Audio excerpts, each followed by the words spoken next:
کہ بیوی بندے کے اوپر کب حرام ہو جاتی ہے؟ یہ بھی بڑا ضروری سوال ہے جو برِ صغیر کے اندر پایا جاتا ہے. اور یعنی مرد نے اگر کوئی مباشرت کا کوئی ایسا طریقہ اختیار کر لیا یا حیض کے دوران میں مباشرت کر لی یا کچھ بھی کر لیا تو کیا وہ حرام ہو جاتی ہے؟ آپ کہہ سکتے ہیں کہ اب ان کا تعلق ختم ہو گیا ہے، اب حرام ہو گئی ہے؟ ڈاکٹر صاحب جو اللہ کا دین ہے نا، اللہ کے دین کے اندر 4 چیزوں سے عورت اپنے خامد پر حرام ہوتی ہے. ٹھیک ہو گیا. 5ویں چیز قرآن مجید میں اور پیارے پیغمبر کی سنت میں کوئی نہیں ہے. ٹھیک ہو گیا. ان 4 چیزوں میں سے ایک ہے طلاق.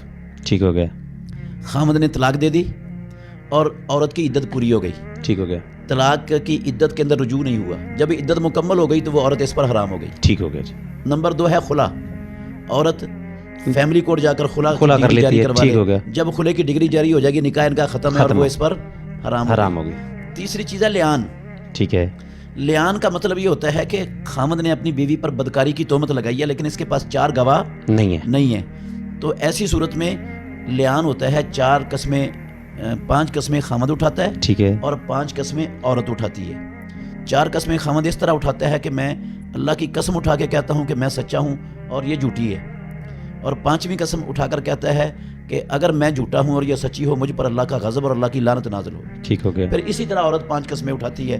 تو جب یہ قسمیں دونوں کی پوری ہو جاتی ہیں نا، اس کو لیان کہتے ہیں. ٹھیک ہو گیا. پھر وہ ہمیشہ کے لیے ایک دوسرے پر حرام ہو جاتے ہیں. نہیں، یہ سمجھ لگی مطلب دونوں کی قسمیں پوری ہونے سے کیا مراد ہے؟ 5 قسمیں اس نے اٹھا لی، 5 قسمیں اس نے اٹھا. ٹھیک ہو گیا. اس کے بعد ان کا رشتہ ختم.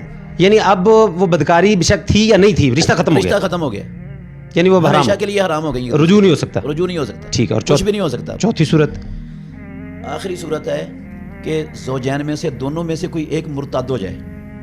ٹھیک ہو گیا. تو پھر وہ ایک دوسرے پر کیا ہو جاتے ہیں؟ حرام ہو جاتے ہیں. اس کے علاوہ اللہ کے دین میں، اسلام میں کوئی اور شکل، کوئی صورت نہیں ہے جس کی وجہ سے بیوی اپنے خامد پر حرام ہوتی ہو.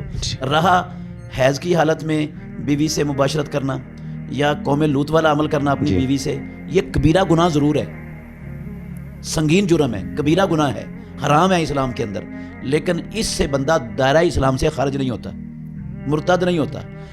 حدیث آئی ہے، رسول اللہ صلی اللہ علیہ وسلم نے فرمایا من اتا امرأتہ حائضا او فی دبرہا فقد کفر بما انزل علی محمد صلی اللہ علیہ وسلم.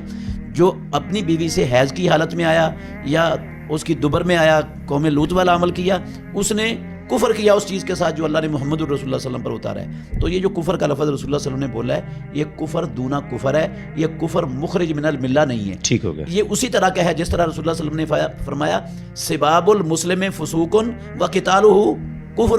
مسلمان کو گالی دینا نافرمانی ہے اور مسلمان سے لڑنا کفر ہے. اب کیا جو مسلمان سے لڑتا ہے ایک مسلمان، وہ کافر ہو جاتا ہے؟ بالکل ٹھیک ہے. یہ کفر دونا کفر ہے، یعنی وہ والا ملت سے خارج کرنے والا کفر نہیں. وہ کفر نہیں.